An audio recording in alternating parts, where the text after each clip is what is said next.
Yes, I am still filming at my friend's apartment, and if she finds out, I am fucked. Just kidding, she wouldn't care. It would just be very embarrassing for me. Today I want to talk about The Hazelwood by Melissa Albert. I'm going to do a video review on this because reviews are the least popular videos on BookTube, and The Hazelwood is a very lukewarm book that people generally don't care about. So this is a great marketing strategy. I also wanted to address some of the criticisms that I've read about this book. There were many complaints about it that I actually don't agree with. I didn't view it as problematic as everybody was making it out to be, and I kind of just want to explain why. Hazelwood is about a girl named Alice who is constantly on the road with her mother to avoid bad luck. It's not really clear what bad luck means. Sometimes the mom just comes home and she's like, listen bitch, we gotta fucking bounce. And Alice is like, okay, I guess I'll go with you since you're my mom. There are some instances where strange characters have come up to Alice and try to tell her really cryptic shit, and at one point even kidnap her. So a lot of it is stranger danger. I wish that strange men approaching me meant that I was a main character in a story,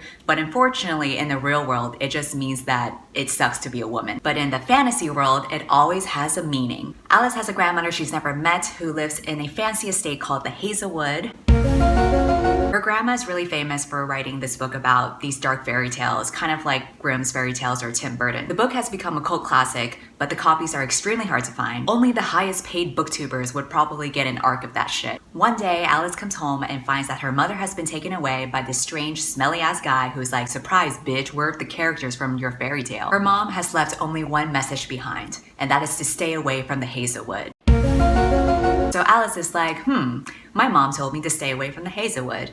I think I'll go to the Hazelwood. The whole book, in a sense, is about Alice's journey to find the Hazelwood and retrieve her mother back to the real world. But obviously, a female character's journey is not complete without a male character to help her along the way. And that guy is Ellery Finch, who is her classmate and coincidentally a very big fairy tale nerd. This was kind of weird for me to grasp, the idea of like this teenager in 2018 who's really into fairy tales, but then I realized there are male booktubers out here, plenty of which read fantasy. So maybe this guy is just a booktuber who's helping her out for the blog. Finding the Hazelwood is this whole ordeal because they have all these mysterious clues to work from that's essentially just cryptic bullshit. There's this one character who has been to the Hazelwood and has survived to tell the tale, and you would think that she would just give them very clear directions, but instead she tells them, look until the leaves turn red, sew the words up with thread. If your journey's left undone, fear the rising of the sun. Bitch, this ain't a scavenger hunt. The girl's looking for her mom. Just give her an address and she'll take an Uber. This is why I can't be a main character. I don't have any tolerance for this vague shit. Alice gets plenty of warning signs that going to the Hazelwood is a bad idea. The same character who has been to the Hazelwood before tells her this. You might think you have a really good reason, but nothing could be worth this. Nothing could be worth feeling this way. I feel like a changeling wearing someone else's skin. I can't remember what I liked or what I wanted, why I worked or left the house or did anything. It's all gone. Girl, you ain't special. I feel this way every day. It's called depression. So that's basically the Hazelwood in a nutshell. I'll start with what I liked, what I did not like, and then I'll address some of the criticisms that people have made about the book. The best part about the book is the aesthetic. I honestly think this is why people hyped it up in the first place, because we are all just shallow bitches, and when we see a pretty cover, we're like, oh my god, it's shiny, so it must be good. And you know what? It really is a very pretty book. Cover is really pretty, the spine is gorgeous, the inside pages are also really nice. The title page here is also really nice. In the beginning of each chapter, there's usually some kind of key art that hints to what's going to happen in the chapter. You also get snippets of the grandmother's fairy tale stories, which are laid out in a different format here, so I thought that was a really nice touch. In terms of aesthetic, it is very pretty, but looks can only get you so far, honey, because this ain't Instagram, this is BookTube. I surprisingly really enjoyed the first half of the book. Maybe it's because I had low expectations of it coming in, but I thought that this was the perfect choice for BookTubeathon because it was just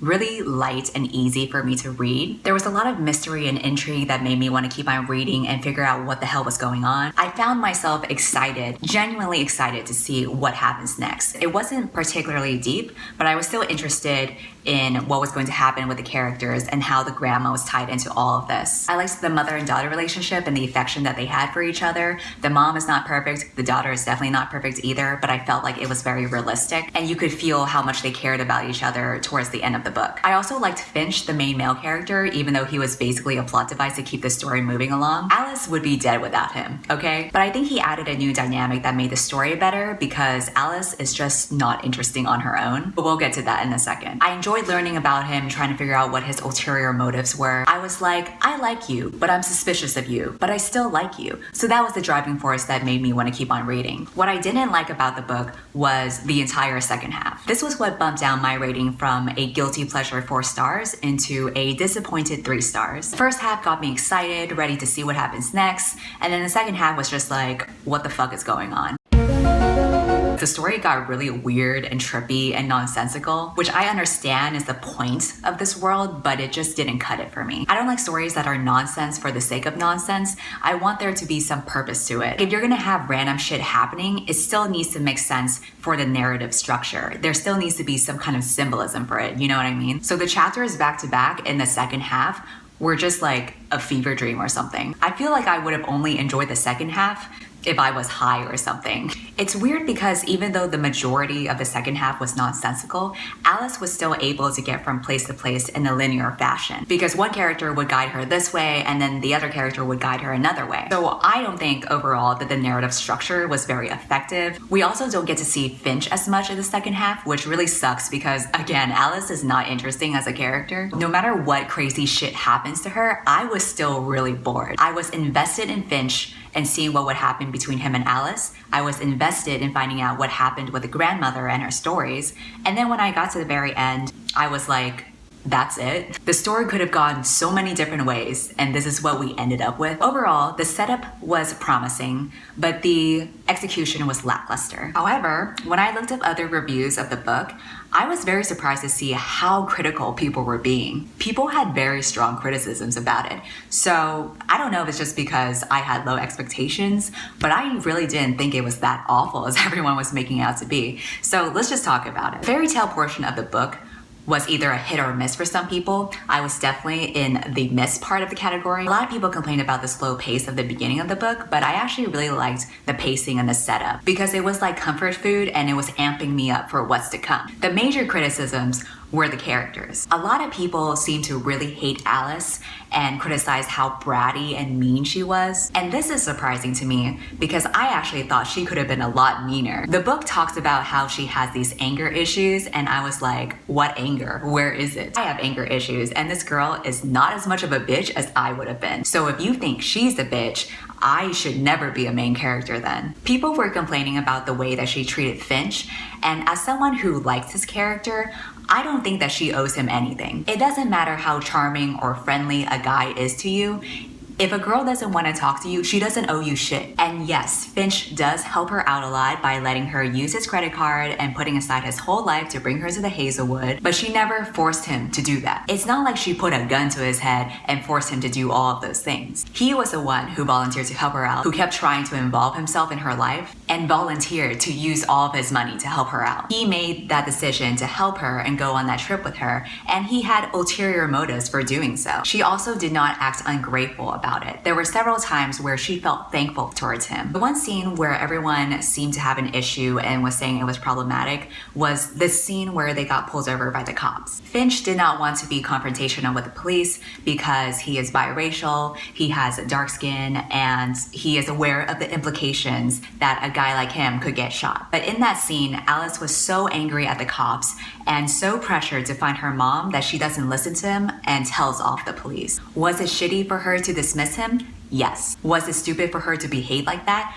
Absolutely. I'm a bitch and even I wouldn't pull that shit. But literally in the next page, she reflects on her shitty attitude and then she apologizes to him. Like, what more do you want? Does she need to teach a seminar now about racism? This scene had people feeling mixed in different ways, and understandably so. For anti-social justice people, I can see them complaining that the scene was unnecessary and that it was too PC or whatever. But for more woke people, I can see how they would complain about the mistreatment of his character and the way that his concerns were invalidated. So here's what I think. At first I felt like the scene was random, but I do think that when you are a dark-skinned person, your life is at a higher risk of being in danger. That's a very real risk to deal with.